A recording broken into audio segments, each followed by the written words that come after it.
Okay guys, for today's video, mag-unbox tayo ng bagong video kay screen on the go.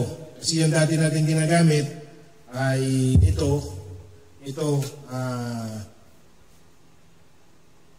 Note, Samsung Note. So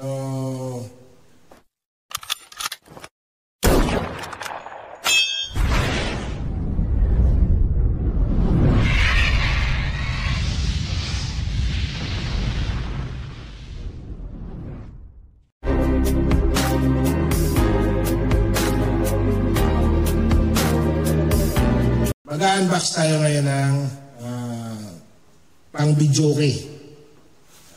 Ayan. Ito yung i-unbox natin ngayon guys. At galing ito sa Power Mac Center. So i-unbox natin to guys. Tingnan natin kung ano ba ang mga features nito para pakita natin at matisting dito sa karaoke. So, wala naman siyang, simple lang yung karton niya. So, buksan natin guys, buksan natin.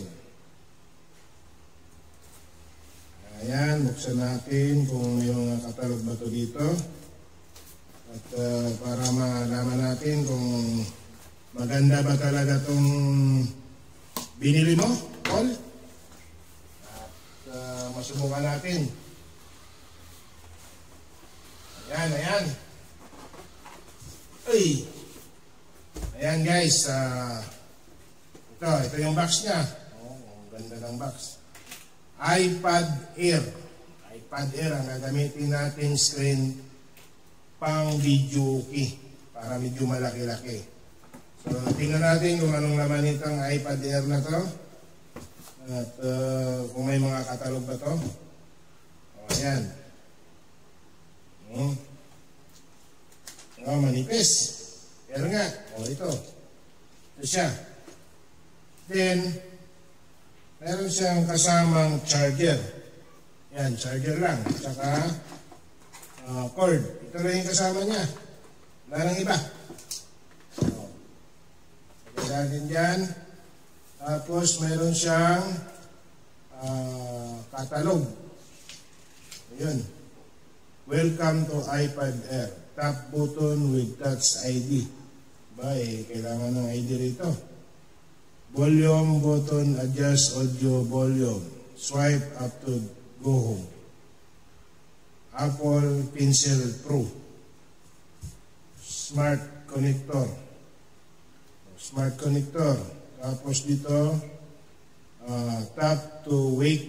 Tap the screen to wake iPad Air or tap with Apple Pencil Pro to open notes. So ganito lang guys yung niya, yung catalog, ganito lang kalaki. Laman dito, basahin nyo lang kung search nyo lang anong mga pinagsasabi nyo doon. Tapos meron siyang maliit din na catalog. Napakalit, hindi mabasa. Dapat ito picturean tapos isong. Yan.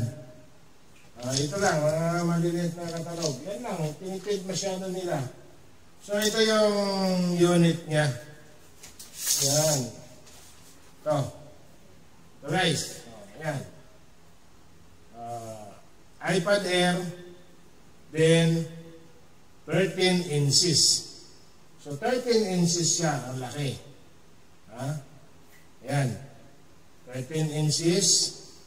Ito.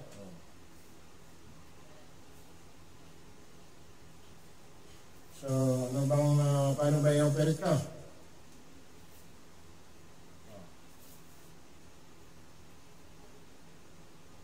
Subukan natin sa video para magkaalaman.